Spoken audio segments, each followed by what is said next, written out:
એલા ભાઈ આ બપોરના 2 વાગ્યા તો ચાર બાયું ભાત લઈને ન આવ્યો.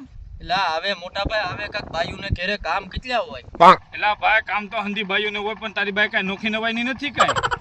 મોટા ભાઈ એમાં એવું છે કે એ સિટીના બાયુ છે એટલે એને અહીંયા ગામડામાં કામકાજમાં થોડીક વાર લાગે, શીખવું પડે બધું. તું જોવા ગયો ને ત્યાં હું તને ના પાડતો હતો કે આ છોકરીને રહેવા દે, તોય હરખ પદડો થઈને જો તું. ટાઢા પડો મોટા ભાઈ, ટાઢા પડો, જો ટિફિન આવી જ ગયું છે.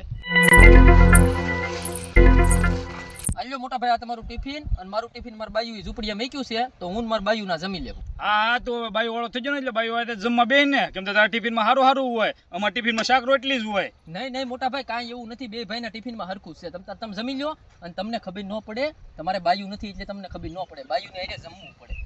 જાઓ તમે જમી. તને ખબર ન પડે કે ત્યાં મેં ટિફિન પોગાડીએ. અહીંયા 2 વાગ્યા મોટા ભાઈ મને કેટલા ખીજાતા હતા, પણ તમે બાયુના લખણ જ હોય. ગામની પંચાયત કરવા મળી ઊંચ્યું આવો તો ટિફિન પોગાડો ને. તને ખબર છે તે મોડું કર્યું એમાં મોટા ભાઈ કેટલા ખીજાતા હતા, મને કેટલા ખીજાણા. ટિફિન લવવામાં ઉતાવળ રાખતી હતો. તને ખબર ન પડે કે આપણે ગામડાના માણસને અહીંયા દેશી રોટલો અને ડુંગળીનો દડો જોવે, આમાં ડુંગળીનો દડોય ન લાવી. મારા મોટા ભાઈ મને હાશી સલાહ દેતા હતા કે તું આ રહેવા દે, આ છોકરી રહેવા દે તું, પણ હું સરહુડો હતો ને તે તને ભણવા આવ્યો, હાચે કરીને નકુસા માંગણી ભરાવી. એટલે તો તમારા મોટા ભાઈ વાંઢા છે. જો હોબડો સડાઈ દીધો ને, રોવાનું શરૂ કરી દીધું ને. પણ મોટા ભાઈ ભલે ને તને કે હું કાંઈ કહું છું, હું કહેતો જ બરોબર છે, એમાં રોવાની શું જરૂર છે.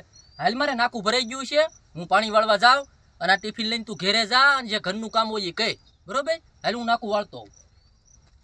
અને આમ જો હાજે આ જમવાનું સારું બનાવજે, મોટા ભાઈને ભાવે એવું, એટલે ટાઢા પડી જાય હો. હા જા.